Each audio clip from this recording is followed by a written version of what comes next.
Marneuli şəhərində Kemo Kartli regional heyvan sığınacağı tikiləcək. Sığınacağın tikintisi üçün Qızılacılı kəndi inzibati ərazi vahidliyində üzvü tullantıların emalı müəssisəsinin yaxınlığında yerləşən təxminən 2 hektar torpaq sahəsi artıq ayrılıb. Bu barədə məlumat bugün keçirilən Sakrebulonun büro iclasında açıqlanıb. Hazırki mərhələdə sığınacağın tikintisi ilə bağlı digər detallar məlum deyil. Gürcüstan hökumətinin fərmanı ilə ev heyvanlarının kütləviləşdirilməsi qaydaları təsdiqləndi. Qaydalar belə demək olar ki, nəzarətsiz qalan heyvanların saxlanılmasını nəzərdə tutur və heyvan sığınacaqlarının tikintisi də buna uyğun olaraq müəyyən edilir. Regional səviyyədə Marneuli bələdiyyəsinin Qızılacılı inzibati vahidliyində təxminən 1 hektar torpaq sahəsi seçilib və bu ərazi tikinti hüququ ilə Milli Qida Agentliyinə verilib. Orada Avropa standartlarına uyğun təchiz olunmuş heyvan sığınacağı yerləşəcək. Həmçinin çox vacibdir ki, 9917 kvadrat metr torpaq Milli Qida Agentliyinə veriləcək. Daha sonra həmin ərazidə heyvan sığınacağı tikinti üçün istifadə ediləcək.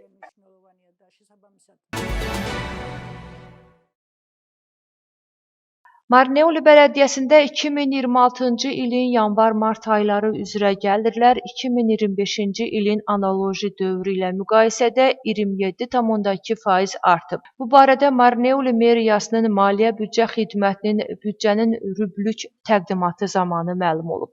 Xidmətin məlumatına görə merin ehtiyat fondundan birinci rübdə 8 ailəyə maliyyə dəstəyi göstərilib. Həmçinin məlum olub ki, cari ildə Regional İnkişaf Fondu tərəfindən Marneulidə 14 layihə həyata keçiriləcək. 3 ay ərzində gəlirlər 2025-ci ilin eyni dövrü ilə müqayisədə 2026-cı ildə 2025-ci il ilə müqayisədə 27,2% artım müşahidə olunmuşdur ki, bu da pul ifadəsində 3.814.170 laridir. Gəlirlərin əhəmiyyətli bir hissəsini vergilər təşkil edir ki, bu da 74,6% təşkil edir və bu da 1.617.961 lariyə bərabərdir.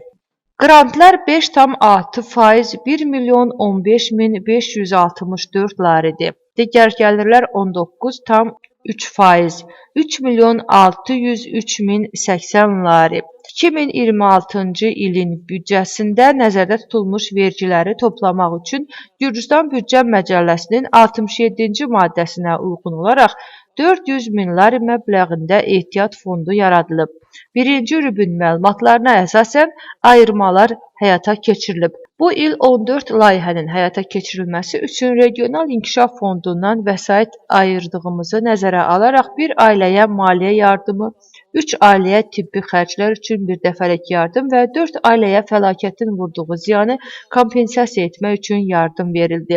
Bunlardan 6-sı yeni, qalanları isə əvvəlki illərdən qalan layihələrdir ki, onlar üçün artıq müqavilələr imzalanıb və 14-ü davam edir. Əvvəlki ildən qalan kiçik bir qalıq istifadə olunub və hazırda həyata keçirilir. Bu layihələrdən 6-sı yeni, qalanları isə əvvəlki illərdən qalan layihələrdir ki, onlar üçün artıq müqavilələr imzalanıb. Müqavilələr imzalanma mərhələsindədir. Bu 6 layihənin hamısı tamamlanacaq və işlər gələcəkdə də həyata keçiriləcək.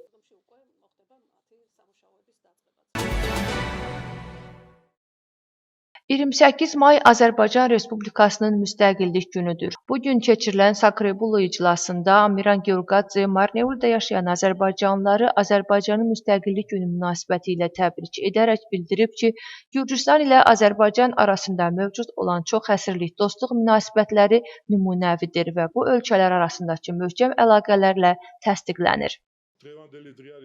Bu gün çox vacib və xüsusi bir gündür. Bildiyiniz kimi, bu gün qonşu və dost ölkəmiz olan Azərbaycan Müstəqillik gününü qeyd edir.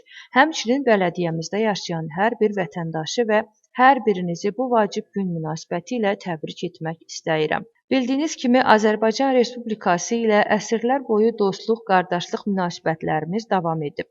Xüsusilə son dövrlərdə liderlərimizin, Azərbaycan prezidentinin və Gürcüstan baş nazirinin görüşlərinin bunu bir daha təsdiqlədiyini vurğulamaq istərdim. Onlar bu dostluq münasibətlərini gücləndirmək üçün hər cür səy göstərirlər. Təkcə dostluq strateji münasibətlər deyil, həm də iki ölkə arasında sıx münasibətlər var. Biz bunu alqışlayırıq.